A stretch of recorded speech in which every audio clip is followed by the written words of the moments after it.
আলহামদুলিল্লাহ, এগুলো আছে আমাদের দেশি মুরগির বাচ্চা।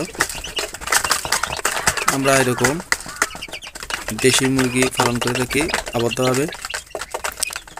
আমার মুরগির বাচ্চাগুলোর বয়স হচ্ছে মাত্র 1 মাস। সব মুরগি আলহামদুলিল্লাহ সুস্থ এবং সবল আছে।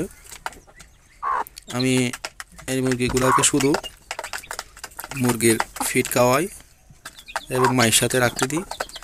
এছাড়া কোনো ওষুধও দিতে হয় নাই এবং কোনো বর্তমানে ঠান্ডা পড়তেছে অনেক, এরপরেও মায়ের সাথে থাকাতেই ওদের আল্লাহর রহমতে কোনো সমস্যা হয়নি। আপনারা চাইলে এরকম যদি আপনাদের জায়গা থাকে তাহলে দেশি মুরগি পালন করে আপনারা স্বাবলম্বী হতে পারেন। দেশি মুরগির চাহিদা আলহামদুলিল্লাহ অনেক বেশি, আপনারা হয়তো জানেন।